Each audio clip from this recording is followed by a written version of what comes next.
Hey, what's up everybody? Welcome back to the channel. Today we're going to talk about fishing big baits and how drawing power is the secret behind getting bites and catching more bass when you're using those big baits. Let's check it out.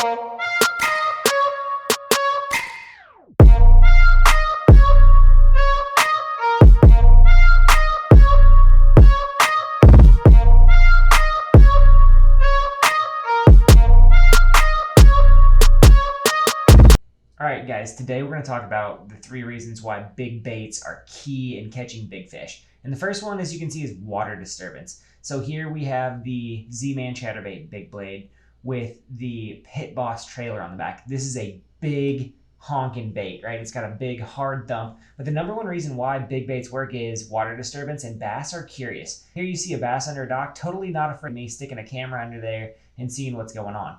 Bass have lateral lines, and they are very much attracted to things that disturb the water. Now, on this chatterbait here, you can see on the Evo that the water disturbance on this bait is very much, and it leaves a trail. You can see that the skirting material is kind of pulling up behind the blade there. It's because the blade is carving out a section of that water, and it's leaving a trail of disturbance that bass can pick up on. They follow that trail and eat those baits because it's interesting and it's simulating to their lateral line. So water disturbance in off-colored water is key, but big baits bring a whole different level of water disturbance, and that keys in bass. The second part of big baits are visual profiles. Big baits these days have a ton of visual appeal to bass, and that's going to call them in from a long way. Now, visual appeal on different baits is different. Here's the Mag Draft for a great example. It looks like a shad swimming in the water, and it's a big profile. Here's an 8-inch Mag Draft, right? That's a big bait by any stretch of the imagination for the Midwestern bass. Now, the reason why the Mag Draft pulls it in, you can see the head wobble here, and the tail kick is creating a big time disturbance in the water. Bass are following that disturbance, then they're getting that big visual of a big meal swimming through the water. I equate it to you know, looking in the fridge and seeing a pizza or a cup of yogurt. If you're really hungry, you're not going to eat the yogurt, you're going to eat the pizza because you want bang for your buck. Bass are the same way. Bigger bass especially want to expend less energy to get a bigger return on investment, right? They want that energy, they want that bang for their buck. And as you can see here, a tiny bait moving through the water, and here's the best example I could give you of super finesse. You have the Okashira screwhead with a Megabass Spark Shed 3-inch variety on it, and it's literally a tiny bait moving through the column, and bass will eat it, but this is better under pressured condition, high sun, really, really clear water. You're not going to tend to catch giant bass throwing this bait, but if you're targeting big fish, there's a reason why you want to throw big bait. So here's the 8-inch Cull Shad, and that kind of brings in the 2 things that we've been talking about this whole time. You've got water disturbance and visual profile that all equal drawing power. Big baits, if nothing else, have drawing power. So if I am practicing for a tournament and I don't want to catch fish, I'm going to take this Cull Shad, I'm going to cut the hook off of it, and I'm going to go down a bank and I'm going to throw this everywhere. Because big baits have drawing power, what this bait is going to do is it's going to show me where bass are. Big baits, especially 8 and 10-inch baits, big glide baits, big soft swim baits, will pull fish out of cover and show you what is there.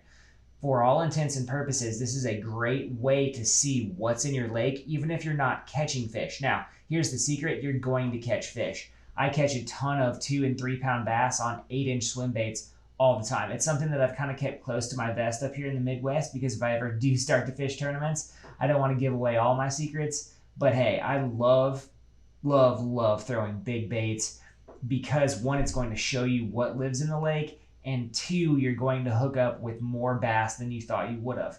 Now, here's another example of big baits. They don't just have to be swim baits. Here is a Strike King bullworm, and this is a 10-inch worm. And I have caught a ton of bass offshore fishing this bait on a shaky head in lakes where people say bass do not eat anything, or there's no bass in that lake because it's super hard.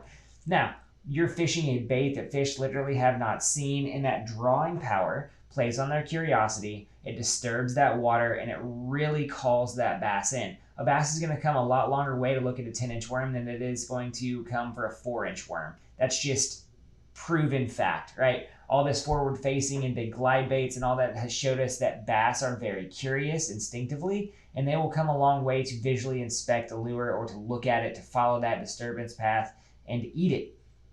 Now, we can learn from that and we can do a lot of things and we can adjust our fishing. This year, especially pre-spawn, it's a great time to pick up a bigger than average bait, lock it in your hand, throw it around and start catching some fish. It's just a better way to look at that equation. I'm going to lock big baits in my hand a lot this year. So we can see here me and Sam fishing on a nice pre-spawn day here. Both of us are throwing big baits. I'm throwing a 6-inch swim bait, which is big for the Midwest, and Sam's throwing a big jerk bait, right? An 8-inch, 7-inch jerk bait here, specifically for the reason of there was a tournament on this lake. A lot of guys had pre-fished it for a couple days before. Then a lot of guys had fished it the day of.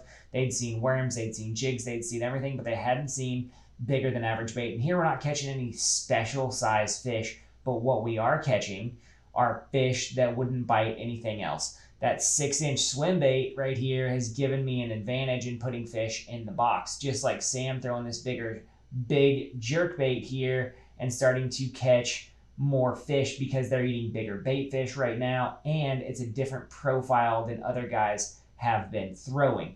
What we want to see here is you using the big bait to find these fish and to hook up with these fish, and it's an advantage to you. I want to thank you guys for hanging out with us today on the channel. Hope you enjoyed the information that we presented today. If you do, leave us a comment. Let us know what baits you want to see underwater. Let us know what videos you want to see. Springtime fishing is almost upon us. We've tried to preload a lot of this pre-spawn information for you guys. Hope to see you out there. See you next time.